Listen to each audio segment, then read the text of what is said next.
Nos dirigeants vont-ils finir par exporter en Europe leur mauvaise manière démocratique et achever de nous couvrir de honte?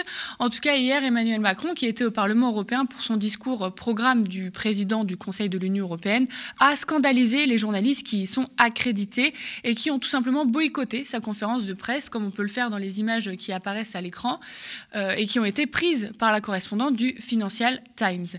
Les raisons de la colère de ces journalistes européens sont simples.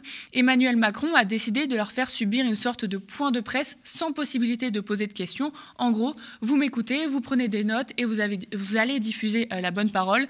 Bien entendu, l'injonction n'est pas passée. Même si le Parlement européen se situe à Strasbourg, les journalistes qui y sont accrédités ne sont pas français en majorité. Ils ne comprennent donc pas forcément notre fameuse monarchie républicaine. Cet incident, c'est l'occasion de se poser une question. Notre pays est-il malade de son système médiatique? Déjà avant-hier, en plein Ibizagate, la journaliste Anna Cabana organisait un débat sur les déboires de Jean-Michel Blanquer, qui se trouve être son mari.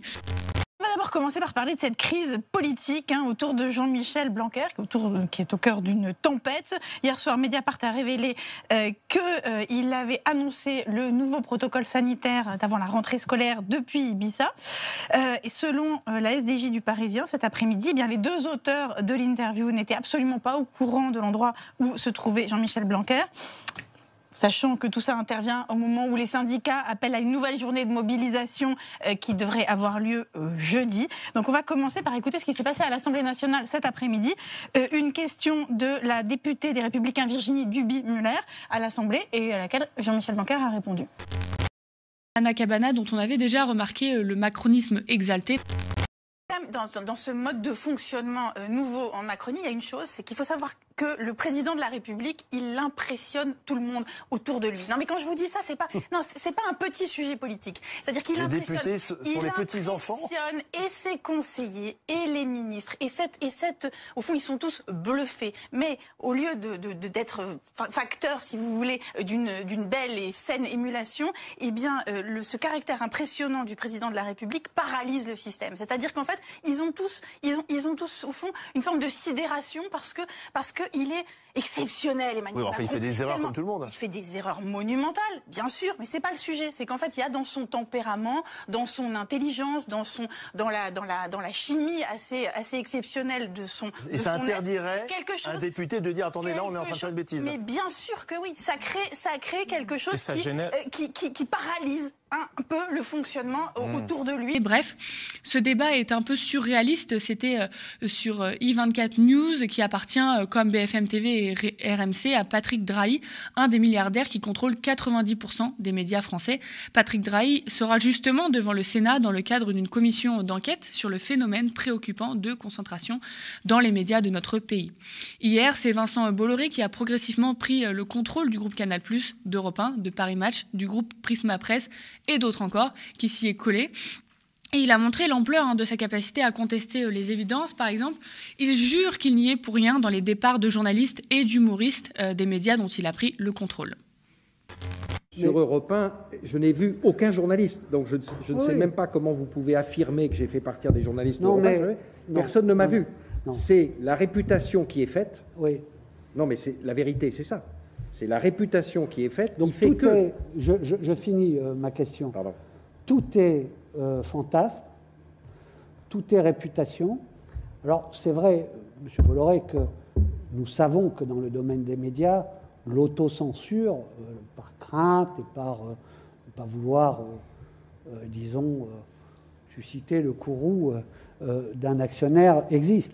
Mais voilà, en tous les cas, que vous nous disiez ici que vous vous souciez en rien de la ligne éditoriale et des contenus des médias que vous possédez ne m'a pas convaincu et vous avez esquivé un certain nombre de questions qui vous interpellaient concrètement là-dessus. Celle que je viens de dire, c'est en Corse tous ces départs d'humoristes ou de personnes qui ont osé vous critiquer. Non, Vincent Bolloré n'impose pas une ligne réactionnaire aux entreprises de presse et d'édition, a-t-il affirmé en prenant un exemple assez surprenant dans Le Petit Robert et en commettant un lapsus savoureux sur Éric Zemmour. Écoutez, je pense que vous prenez des petits bouts de choses, vous les mettez ensemble pour essayer de faire une histoire. On pourrait, par exemple, dire que je suis déconstructionniste, woke. Vous avez vu la polémique sur Yel. Yel, c'est le petit Robert. Le petit Robert, c'est Editis. Editis, c'est Vincent Bolloré. Donc Vincent Bolloré est déconstructionniste. Voilà. Vous avez des dizaines de milliers d'heures sur nos programmes. Voilà. Et quant à Zemmour, pardonnez-moi, mais il publiait des livres à des centaines de milliers d'exemplaires bien avant qu'il ne revienne sur CNews.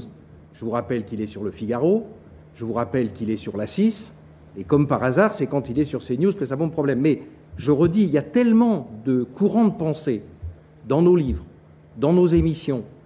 Moi, voilà, personne ne pensait, personne ne savait qu'il allait être président de la République. Franchement, c'est pas raisonnable.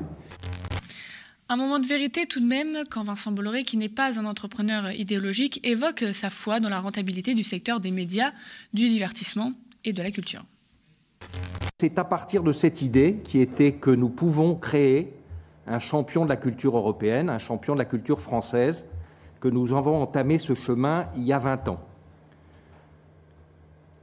C'est un secteur, contrairement à ce que croient les gens, qui peut gagner beaucoup d'argent. C'est le deuxième secteur le plus rentable dans le monde, après le luxe. J'ai toute une série de slides que je pourrais vous montrer tout à l'heure si vous le souhaitez, si vous en avez besoin. Mais donc, notre stratégie, la culture française, la culture européenne, face à la culture américaine et asiatique.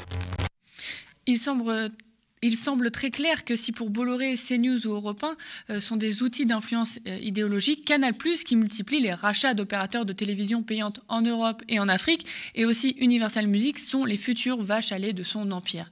À quoi servira au fond l'audition de Vincent Bolloré au Sénat? Selon Mediapart, la commission d'enquête s'est muée en café du commerce, d'où rien n'est sorti de nouveau, la faute aux sénateurs, à leurs propos approximatifs et à leur mauvaise connaissance du dossier.